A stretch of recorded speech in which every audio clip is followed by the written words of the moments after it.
నా స్టైల్లో చికెన్ పులావ్ టేస్టీగా చేసుకోవడానికి ఒక కుక్కర్ తీసుకొని ఒక 3 టేబుల్ స్పూన్ గీ తీసుకోండి. మీరు కావాలంటే ఆయిల్ తీసుకోవచ్చు.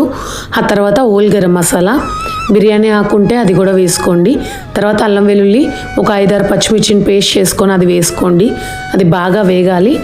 ఆ తర్వాత కట్ చేసుకున్న ఆనియన్స్ ఒక 2 నిలువుగా చీల్చుకొని వేసుకోండి. అవి బాగా కలిపి బ్రౌనిష్ కలర్ వచ్చేంత వరకు వేయించుకోండి. ఆ తర్వాత కొత్తిమీర, పుదీనా ఒక చిన్న సైజు కట్ట అంతా తీసుకొని వాటిని చిన్నగా కట్ చేసుకొని వేసుకోండి. అలాగే 3 నుండి 4 టమాటాలని చిన్నగా కట్ చేసుకొని వేసుకోండి. ఇవి బాగా కలిసేలా కలుపుకోండి. ఆ తర్వాత మీకు మొత్తం పలావ్కి సరిపడా ఉప్పు వేస్తున్నాను. ఒక 3 to 4 స్పూన్స్ పడుతుంది.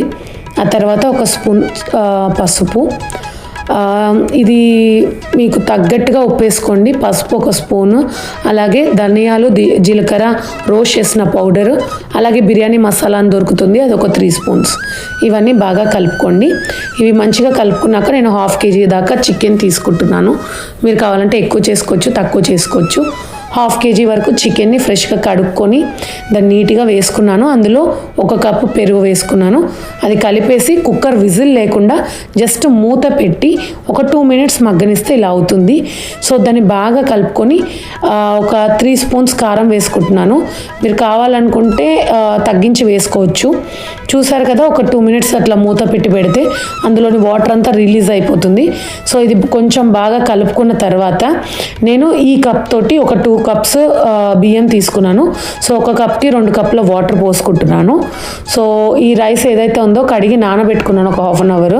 సో ఆ రైస్ అంతా వేసి చికెన్ గ్రేవీ అంతా కలిపి అంటే దానికి పట్టేలా కలిపాను.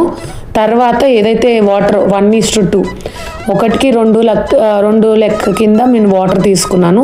సో తర్వాత అంతా కలిపేసి మూత పెట్టి 3 విజిల్స్ రానివ్వండి, అంతే. తర్వాత ఆ విజిల్ అంతా పోయేదాకా ఉంచి తర్వాత తీసి సర్వ్ చేసుకోండి. ఇది చాలా టేస్టీగా ఉంటుంది, చాలా యమ్మీగా ఉంటుంది. సో మీరు ఖచ్చితంగా ఒక్కసారి ట్రై చేసి ఎలా ఉందని చెప్పండి.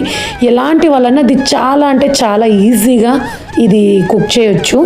సో ఒక్కసారి ట్రై చేయండి, ఎలా ఉంటుందనేది ఖచ్చితంగా కామెంట్ చేయండి.